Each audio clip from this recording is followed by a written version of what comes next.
spesial banget nih ya di pagi hari ini bakalan ngobrol sama Menteri Sosial yaitu Saifullah Yusuf atau Gus Ipul. Langsung saja kita Wow. sapa Gus Ipul, selamat pagi. Selamat pagi, Mbak. Gus Apa Ipul kabar? apa kabar? Udah lama nggak ke studio Gus Ipul. Baik, baik. Alhamdulillah, baik. Alhamdulillah. Gus Ipul sehat? Senang banget bisa gabung sama kita di Sehat, sini. sehat, alhamdulillah. Mantap Gus Luar Ipul. biasa. Ya, siap. Gus Ipul, ini kita Ya. cukup kaget nih. Tiba-tiba, wah ada sekolah rakyat sedang digaungkan kembali. Ini seru sekali. Boleh ceritain sedikit nggak Gus Ipul? Sekolah rakyat itu akan seperti apa dan apa? Sejauh mana persiapannya juga? Silakan Gus Ipul. Ya, pertama ini adalah gagasan Presiden Prabowo untuk memuliakan keluarga miskin dan juga mendorong agar wong cilik bisa bangkit menuju Indonesia Emas tahun 2045. Kita ingin keluarga miskin ini mendapatkan pendidikan yang luas kemudian berkualitas.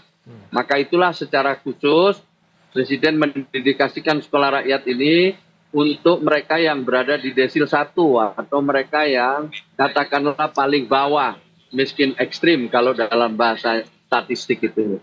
Kemudian yang kedua, sekolah ini adalah sekolah berasrama. Ya. Yang harapannya nanti setiap kabupaten kota memiliki sekurang-kurangnya 1 sekolah rakyat. Ya itu kira-kira sederhananya seperti itu. Sekolah ini berasrama. Nanti kalau memang sudah sarana prasarananya memenuhi, itu bisa menampung 1.000 siswa. Baik itu SD, SMP maupun SMA. Nah sekarang saya berada di gedung konvensi Taman Makam Pahlawan Kalibata. Jadi di sebelah Taman Kalibata itu ada satu gedung konvensi yang cukup luas, di mana sejak kemarin dibuka di sini adalah des penyelenggaraan sekolah rakyat.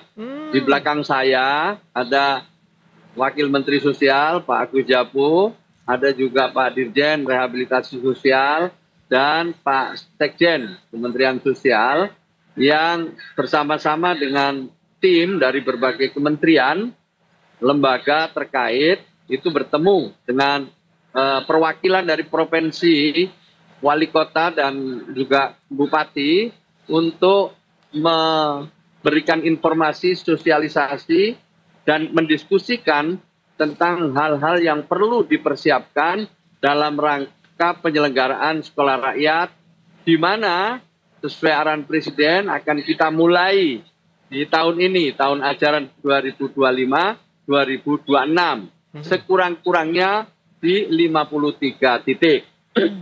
Pada saat yang bersamaan juga kita sudah mematangkan bersama Kementerian Pekerjaan Umum dengan Mensesnek dan juga dengan BUMN tentang persiapan untuk pembangunan gedung sekolah rakyat yang direncanakan pada tahun ini dimulai pembangunannya di 200 titik. Di 200 titik, baik itu di kabupaten, kota maupun juga yang dimiliki oleh provinsi.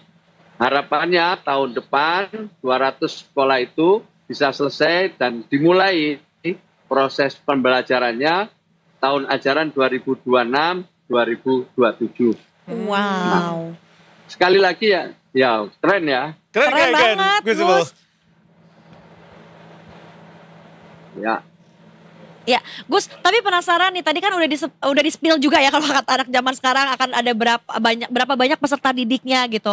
Tapi kalau boleh tahu untuk para pengajarnya nih, guru-gurunya tuh seleksinya seperti apa sih nih, Gus? Ya. Jadi di DES ini juga ada Satgas yang namanya rekrutmen guru dan tenaga kependidikan yang dipimpin oleh Kementerian Pendidikan Dasar dan Menengah. Jadi Presiden menugaskan kami semua ini untuk bersinergi, berkolaborasi, saling memperkuat untuk mewujudkan sekolah rakyat ini. Dan tugas-tugasnya dibagi. Yang diberi tugas untuk rekrutmen guru, ya diantaranya adalah Kementerian Pendidikan Dasar dan Menengah. Di mana dari hasil diskusi kita yang tentu ini akan kita tindak lanjuti beberapa hari ke depan bersama Bupati, Wali Kota, dan Gubernur adalah memberikan kriteria siapa saja yang bisa menjadi kepala sekolah misalnya, siapa saja yang bisa jadi guru.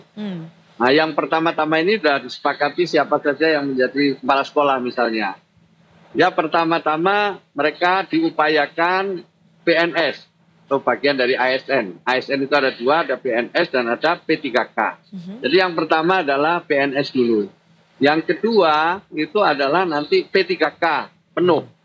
Yang berikutnya baru P3K paruh waktu. Oke. Jika ya ketiganya ini masih belum cukup, maka dipertimbangkan untuk merekrut guru-guru yang telah mengikuti PPG, Pendidikan Profesi Guru. Oke. Berarti ini bisa dikatakan adalah kolaborasi lintas kementerian begitu ya, Gus Ipul ya? Antara Kemendesmen dan juga Kementerian Sosial begitu ya? Ya, ada lagi kementerian lain yang juga cukup membantu, Kementerian Dalam Negeri. Jadi, pertemuan hari ini itu yang memimpin adalah Kementerian Dalam Negeri untuk mengundang gubernur, bupati, wali kota yang diwakili oleh Sekda, kepala dinas pendidikan, kepala dinas sosial, juga yang bagian aset, ya, dan juga pokoknya dinas-dinas yang terkait. Nah, ini di depan ini adalah Kementerian Dalam Negeri. Kemudian sarana prasarananya Kementerian PU, Kerjaan Umum dan BUMN. Sementara untuk percepatan dalam rangka penyelenggaraan ini, Menteri Sekretaris Negara dan juga Sekretaris Kabinet turut terlibat di dalam perencanaan sekolah rakyat ini. Oke. Benar-benar lintas kementerian ya, Iya. banyak nggak 1-2 ternyata. Kalau rame gitu Gus Ipul, kita live-nya dari sana Gus Ipul. Betul. Iya. Nanti kita samperin Gus Ipul ya. Iya, mestinya ke sini tadi, tak tunggu kok nggak datang-datang. Yang berikutnya Gus, nanti janji Undangannya ya. nggak nyampe nih Gus Ipul, mohon izin. Betul. Mungkin kita harus kayak nyelonong langsung ke sana aja ya. Benar. Gus, kalau misalnya penerimaan siswanya nanti seperti apa prosesnya Gus? Apakah ada seleksi atau semacam administrasinya dicek gitu? Karena kan tadi sepertinya untuk kalangan menengah ke bawah gitu ya Gus ya, yang memang kategorinya tuh miskin gitu. Nah, supaya itu terseleksi dengan baik, seperti apa nanti rencananya Gus? Ya, kalian saya ingin menjelaskan ya bahwa alhamdulillah sejak di zaman Presiden Prabowo ini akhirnya Indonesia bisa benar-benar mewujudkan data tunggal yang akan jadi acuan bagi seluruh kementerian, lembaga maupun juga pemerintah daerah. Saya sampaikan ini kepada adik-adik saya, dulu setiap kementerian punya data sendiri, pemerintah daerah juga punya data sendiri, yang kadang-kadang berbeda, kadang-kadang sama. Tapi di era Bapak Presiden itu, sejak dilantik beliau menugaskan kepada BPS untuk bisa membuat satu konsolidasi data, sehingga data ini menjadi data tunggal. Lalu terbitlah Impres nomor 4 tahun 2025. Ini tentang data tunggal sosial ekonomi nasional. Di dalam data ini, seluruh komposisi penduduk Indonesia sudah berada dalam data tunggal ini. Jadi seluruh komposisi penduduk Indonesia, baik individu maupun keluarga. Ya, nah komposisi penduduk ini dibagi dalam desil-desil. Ada desil 1 itu paling bawah, desil 2 di atasnya, 3 seterusnya sampai desil 10. Nah, kedua Mbak dan Mas ini juga sudah ada. Sebenarnya namanya di dalam DTSEN ini. Sudah ada di situ. Nah, saya belum tahu rankingannya di mana, jenjangnya di mana. Tetapi sekolah rakyat ini diperuntukkan bagi yang desil 1 dan desil 2. Mereka yang berada paling bawah itu. Oke. Gus, tadi kan dijelaskan juga bahwa ini sudah dimulai gitu ya di tahun 2025 ini. Sedangkan untuk pembangunannya sendiri kemudian akan dilakukan insya Allah per tahun ini dan di tahun depan di 2026-2027 untuk masa pendidikan di tahun tersebut, maka akan segera dimulai juga.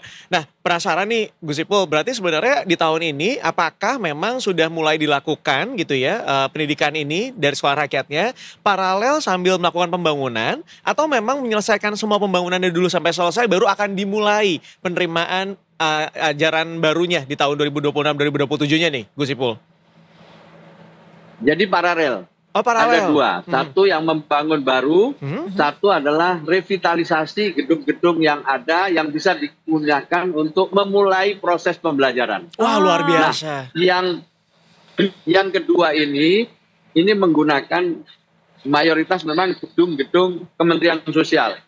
Kementerian Sosial itu punya beberapa gedung, beberapa sentra yang setelah disurvei oleh Kementerian Pekerjaan Umum bisa dan layak untuk dimulai pembelajarannya di tahun ini. Nah, sambil itu juga dibangun oleh Kementerian PU untuk kepentingan tahun depan. Jadi dua-duanya jalan ya? Ini.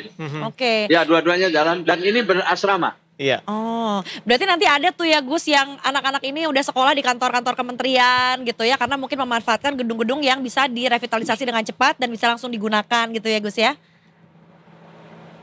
Bukan di kantor, tapi di tempat yang memang ini layak untuk proses pembelajaran sekolah berasrama. Nah, Kementerian Sosial itu punya sentra-sentra layanan yang tersebar di berbagai kabupaten kota. Ada yang di Jawa Tengah, di Jawa Timur. Nah, gedung-gedung Kementerian Sosial ini memang sudah bentuknya mirip-mirip asrama begitu. Jadi ada kelasnya, ada tempat olahraganya, ada tempat tidurnya gitu. Yang ini mungkin kita bisa mulai, dan memulainya ada yang dimulai dari SD, ada yang mulai dari SMP, ada yang mulai dari SMA. Yang rekrut ya tentu sesuai kapasitas gedung yang kita miliki. Ada yang 2 rombel rombongan belajar ya, ada yang 4 rombel rombongan belajar gitu. Disesuaikan sambil nanti kita evaluasi untuk penyempurnaan penyelenggaraan sekolah rakyat di tahun depan. Yang pasti sambil jalan dulu aja ya Gus ya. Gus, terakhir nih mungkin mendengar nama sekolah rakyat gitu ya. Sepertinya kan merakyat berarti ya Gus ya, tadi juga tujuannya kan diperuntukkan untuk masyarakat memang miskin gitu. Artinya berarti kita bisa tegaskan sekolah rakyat ini adalah sekolah yang gratis ya Gus ya, untuk mereka-mereka yang nanti akan mengenyam pendidikan di sekolah rakyat. Ya, sesuai arahan Presiden, sekolah ini tentu gratis. Mulai dari seragamnya, permakanannya, kebutuhan alat belajarnya, semua disediakan oleh pemerintah. Semuanya penuhi oleh negara. Untuk tahapan awalnya berarti Gus Ipul ini akan ada di 53 titik itu ya? Ya, sementara di 53 titik dengan jumlah siswa hampir 3.000. Wow, luar biasa. Itu untuk tahapan awal sudah sangat luar biasa sekali. Gus Ipul, terima kasih banyak untuk Gus Ipul dan juga seluruh timnya begitu ya, yang berada di balik ini semuanya. Terima kasih. Ini buat aku pribadi nih angin segar.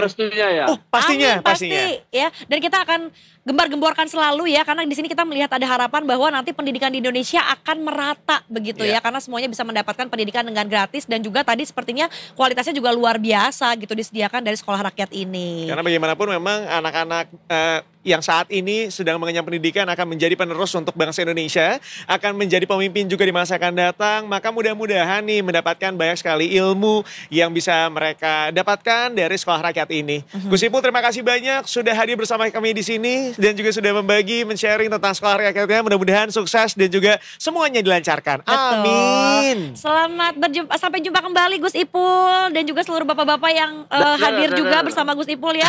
Bapak-bapak Dirjen ini Bapak, terima kasih Pak. Pak, Gus Ipul mohon izin. Di belakang saya banyak itu. Ada dari berbagai kabupaten kota. Salam Masya Allah. Terima kasih.